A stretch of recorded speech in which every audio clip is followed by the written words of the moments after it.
Good morning, guys. It's Nick with Chestnut Hills Farmstead. We've got another beautiful day today on the farm. Temperatures in the mid 70s, maybe high 70s. A little slight breeze. Perfect day to get some stuff done. And I'm down here picking up where I left off the other day when Zoe gave me her phone call. If you haven't seen that, go back and watch the last video. You know what happens when Zoe calls me on the phone. But we've got a special surprise today. We've got a visitor coming, but not to the farm.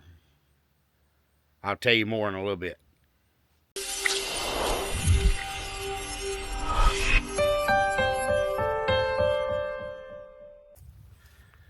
So the other day when I was down here at the cow fence, my plan was to adjust the wiring just a little bit.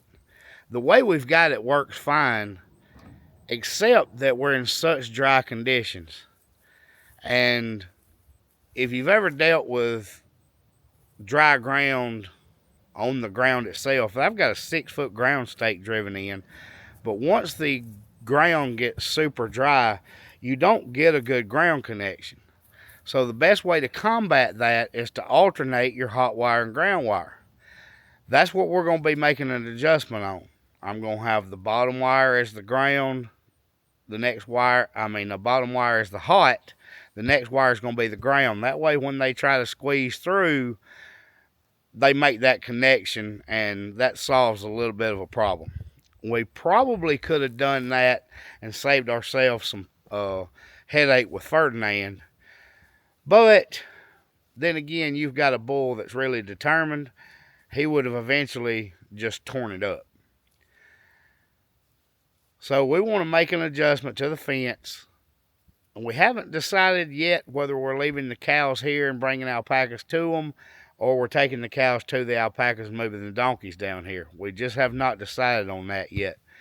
That will be coming up in a later video. But for now, I'm going to get this fence adjusted. We've got to really rush because I've got a visitor to show you and a big update on puppies.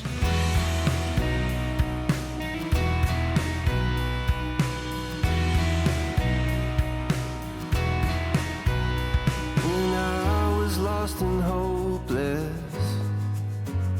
when I was at my worst, it's grace that you extended that I did not deserve.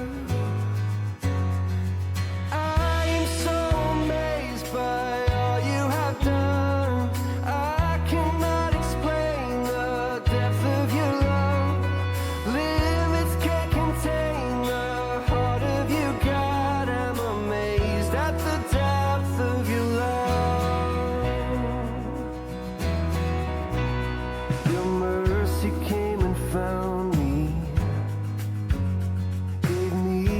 Second birth, I'm overwhelmed and grateful. You took what I deserve. I'm so amazed by all you have done. I cannot explain the depth of your love. Limits can't contain the heart of you, God. I'm amazed at the depth of your love. And I am so amazed by all you have done. I cannot explain the depth of your love. Limits can't contain the heart of you, God. I'm amazed at the depth of your love.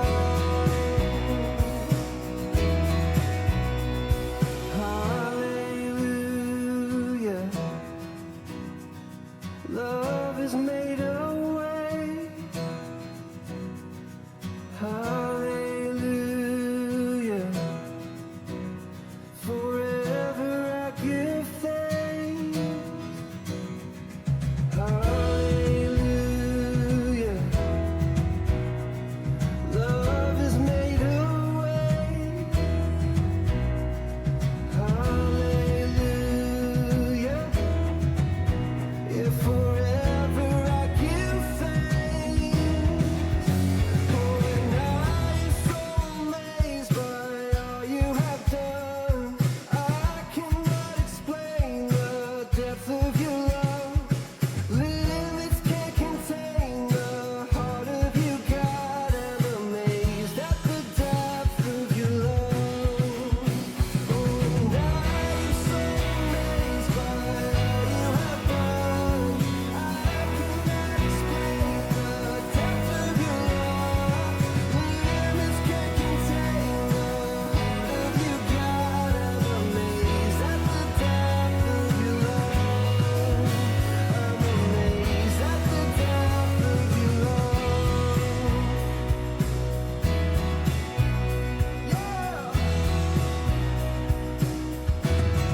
So after 3 trips around for old fat boy, Zoe and Mackenzie ran the ground wire all the way around on that 3rd strand.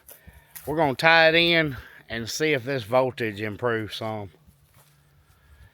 And cows are out in their old pasture up there that we want to use for the winter pasture, but they're getting in some good grazing right now. So let me see what I can do with this. I'm going to go ahead and cut this off. We don't have all this extra hanging here.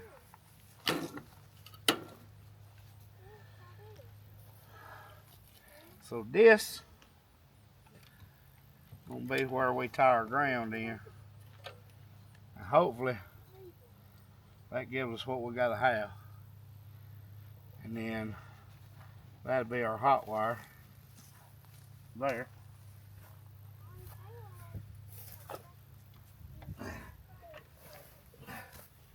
And what we hope for is when they touch both of them, it gives them a little better shock. And we won't have to keep trying to wet this ground rod here, because when the ground gets dry, you don't get a good ground. And if all our knots where we're tied in and everything's tight, we should be good to go. Fence is showing okay.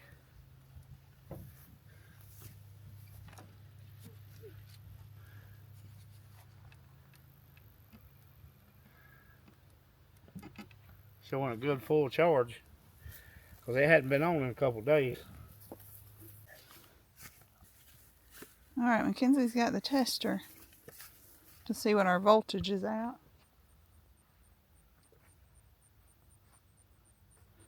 Like 4 on the bottom. 4.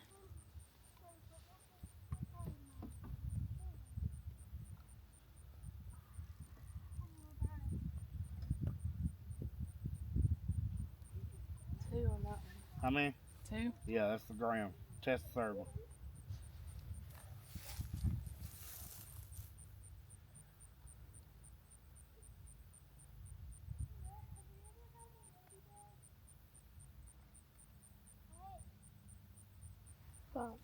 Five. So, sounds like one of my connections are a little loose on that first run. It could be that knot right there. I doubt it. We need to make sure it's not touching any wooden posts. Okay. If it's touching any wood, we just need to insulate it with something, because I don't want to back any of those screws off again. Right. All right, well, I'll walk around and check it.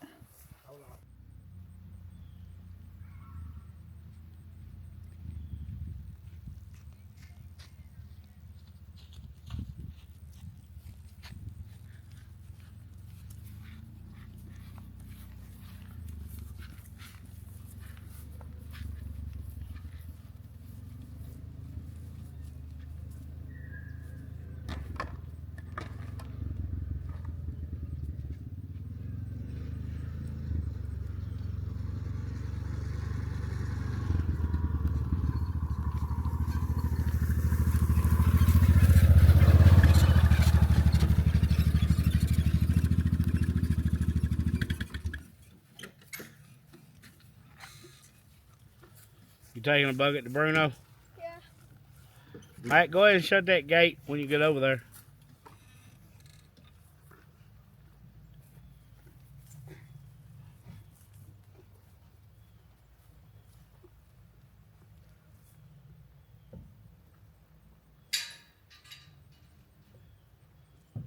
It had cooled off and we weren't seeing as many flies, but she had some flies back on her, so Matt's gonna spray her one more time before winter kicks in.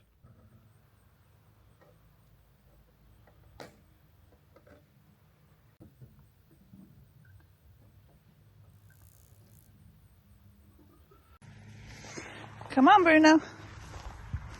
Gonna go get in there with Mama? She done moved herself.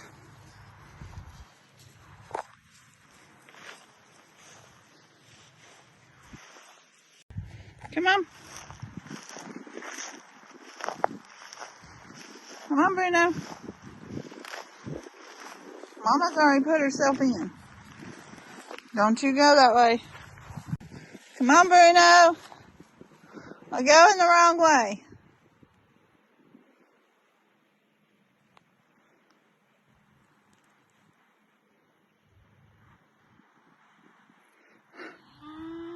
Moo. Come on, Bruno.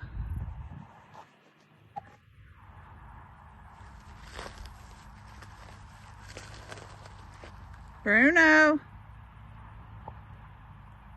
Come on. You look just like your daddy. Come on.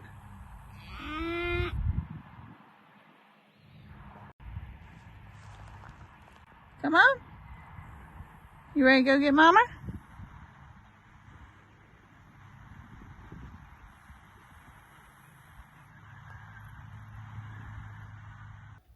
We found a couple of places that was touching the wooden post, so that got our voltage up where we want it. We got about 7,000 on it. That should work. Got to get the goats rounded up. They've been out doing their grazing. As soon as we get them back in, we'll be headed home. Goats didn't want to go, so now Bandit got involved. When Bandit gets involved, they go and fit. Ah, boy, Bandit.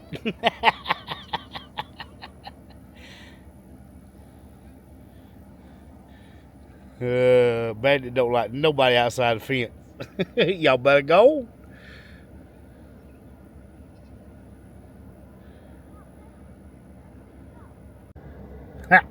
Well, I'm all going in there.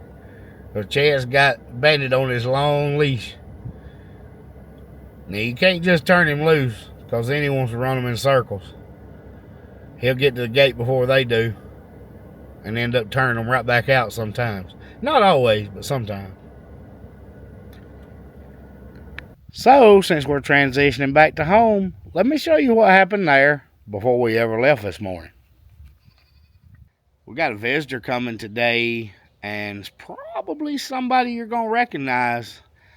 We're not at the farm yet. We're still at our house, and I'm betting you know what this is about. So Chance, his theory about the colored ears ended up working out for sexing the puppies, even though he claimed that there was 3 boys because they had colored ears, but that did end up working out. All the color is the boys and 2 solid whites the girls. So y'all know one farm they're going to. Okay,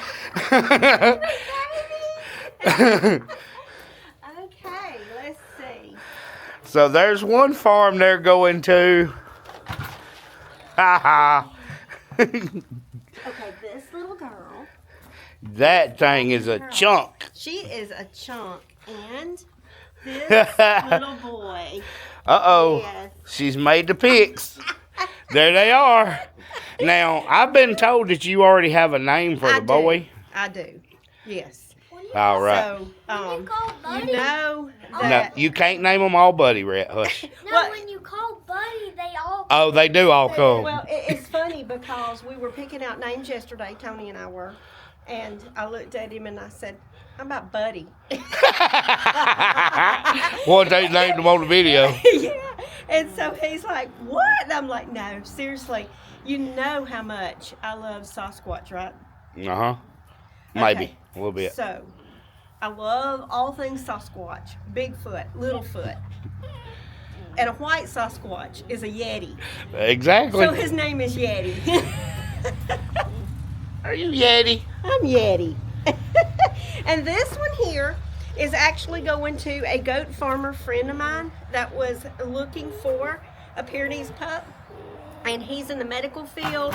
His wife stays at home and homeschools the children, and they will be helping to train the puppy. Awesome. So she's going to Colt's house, and he's coming to G&G Farms, and he will be hanging with Sophie, and Sophie is going to train him her skills.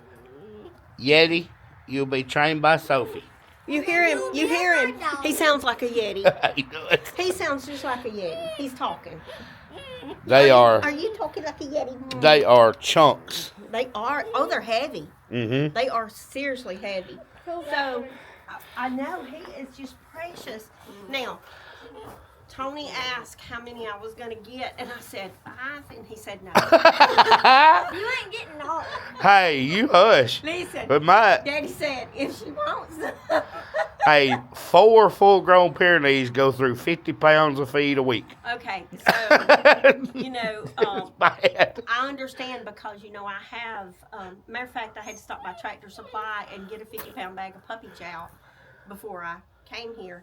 But I also had to replenish the big dog's food before I came here because they eat about a 50-pound a week. Yeah, well, So, we have to get it from the feed store. Dollar General quick trips don't last but a day or two. no, because you can't get the, I'm going to hand one to you because Hand one all. my Lord, they're heavy. Yes, absolutely. I have to get them from the feed store. And they spend all night roaming and circling the property, so they have to have a little higher protein than what I can get in regular dog food. Well, that's what Sophie does at dark. She starts around the fence and she starts doing this real woo, woo, woo, woo. Oh, yeah. And it's like a warning or something. And we used to have a problem with coyotes coming to the fence, and we just don't have that problem anymore. So, as a matter of fact, we've only got one that we see. Well, anytime we're out there, like I love to do little brush fires and bonfires and get out there at night, and you always hear those coyotes fire up in that creek bottom, and Hoss and Holly head to the woods with that low rumble, and them coyotes hush every time. Don't think I'm gross, but Oh, it's puppy breath. She had to see the puppy breath. So she had to make sure she picked out a vocal one. He was already grunting, so she knew right away that was the one. oh, he's just fussing at me over here. So y'all been wondering what was going to happen. We had a lot of people reach out, and I know I've got a lot of emails to go through. Some are local. I want to verify where these dogs are going. I told y'all that last night. I'm not going to just randomly get these dogs to anywhere. So you'll be able to keep up with this one at yeah. G&G Farm. Yes. You'll be able to see this one grow up. Welcome home, Yeti. Welcome home. Well, there's your update on everybody. For right now, we got 2 little boys and 1 girl left. Got a feeling one of the little boys may have his home soon, shortly. But we'll see. We want to make sure that they go to the right homes and get to do the job they were meant to do. And I'm going to be certain of that before they end up anywhere. Thank you for being with us, guys, and we'll see you next time at Chestnut Hills Farmstead.